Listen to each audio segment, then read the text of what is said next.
இன்னைக்கு வந்து ஆட்டம் பற்றி தான் பார்க்க போகிறோம். இந்த ஆட்டம் தான் smallest unit of chemical element.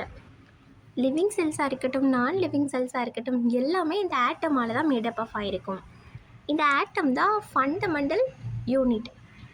Next வந்து இந்த ஆட்டமில் வந்து ப்ரோட்டான், நியூட்ரான் அண்ட் எலக்ட்ரான் வந்து ப்ரெசென்ட் ஆகிருக்கும்.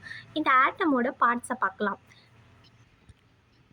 ப்ரோட்டான் வந்து பாசிட்டிவ் சார்ஜாக இருக்கும். தென் இது வந்து நியூக்ளியஸ்குள்ளே வந்து ப்ரெசென்ட் ஆகிருக்கும். நியூட்ரான் வந்து நியூட்ரல் சார்ஜாக இருக்கும். இதுவும் நியூக்ளியஸ்குள்ளே தான் ப்ரெசென்ட் ஆகிருக்கும்.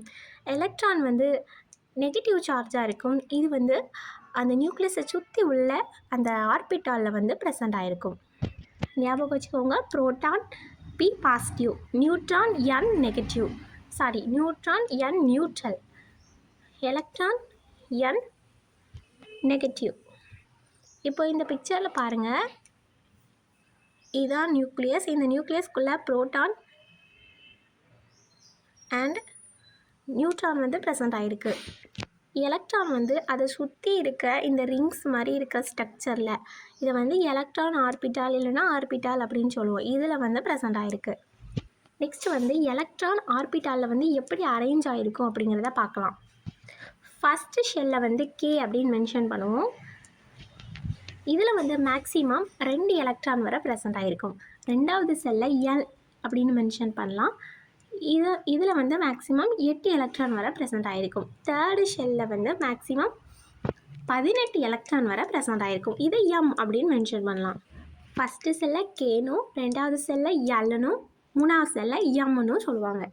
இப்போ எக்ஸாம்பிளாக பார்த்தோம் அப்படின்னா, ஆக்சிஜனில் வந்து 2 எலக்ட்ரான் கே ஷெல்லையும் 6 எலக்ட்ரான் வந்து எல் ஷெல்லையும் ப்ரெசென்ட் ஆகிருக்கும். இதுதான் ஆக்சிஜனோட ஸ்ட்ரக்சர். உள்ளே இருக்கிறது ப்ரோட்டான் அண்ட் நியூட்ரான்ஸ். எலக்ட்ரான்ஸ் வந்து கே ஷெல்லில் வந்து 2 ப்ரெசென்ட் ஆகிருக்கு. தென் எல் ஷெல்லில் வந்து 6 ப்ரெசென்ட் ஆகிருக்கு.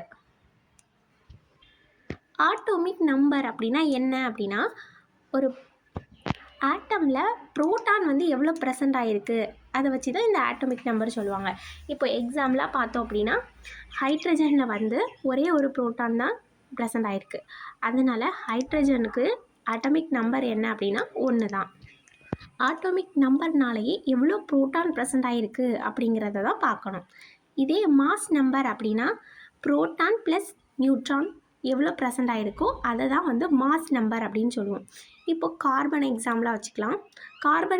கார்பனோட மாஸ் நம்பர் வந்து 12. ஏன் அப்படின்னா அதில் 6 ப்ரோட்டான் அண்ட் 6 நியூட்ரான் வந்து ப்ரெசென்ட் ஆகிருக்கு. ஆட்டோமிக் நம்பர்னால் ப்ரோட்டானோட நம்பர், மாஸ் நம்பர்னால் ப்ரோட்டான் அண்ட் நியூட்ரானோட டோட்டல் நம்பர்.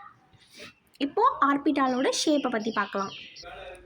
ஆர்பிட்டாலில் மொத்தம் 4 ஷேப் இருக்குது. Spherical, dumbbell shape and clover leaf and complex. இப்போ ஃபஸ்ட்டு இருக்க ஆர்பிட்டாலை வந்து எஸ் ஆர்பிட்டால், அதாவது ஸ்பெரிக்கல் ஷேப்டு ஆர்பிட்டால் அப்படின்னு சொல்லுவோம். ரெண்டாவது டம்பிள் பெல் ஷேப்பில் இருக்க ஆர்பிட்டாலை வந்து பி ஆர்பிட்டால் அப்படின்னு சொல்லுவோம். க்ளோவர் லீஃப் ஷேப்பில் இருக்க ஆர்பிட்டாலை வந்து டி ஆர்பிட்டால் அப்படின்னு சொல்லுவோம். எஃப் ஆர்பிட்டால் வந்து காம்ப்ளெக்ஸ் ஷேப்பில் இருக்குன்னு சொல்லுவாங்க. பட் எனக்கு வந்து இது ஒரு ஃப்ளவர் ஷேப்பில் தான் பார்க்கும்போது தோணுது. ஸ்பெரிக்கல் ஷேப்பில் இருந்தால் அது எஸ் ஆர்பிட்டால் அப்படின்னு சொல்லலாம். டம்பிள் பெல் ஷேப்பில் இருந்தால் பி ஆர்பிட்டால் அப்படியும், க்ளோவர் லீஃப் ஷேப்பில் இருந்தால் டி ஆர்பிட்டால் அப்படியும், காம்ப்ளெக்ஸாக இந்த ஃப்ளார் ஷேப்பில் இருந்துச்சுன்னா எஃப் ஆர்பிட்டால் அப்படியும் இந்த ஆர்பிட்டால் ஷேப்பை வந்து பிரிச்சுருக்காங்க. இந்த வீடியோ உங்களுக்கு ஹெல்ப்ஃபுல்லாக இருக்கும்னு நினைக்கேன். தேங்க்யூ.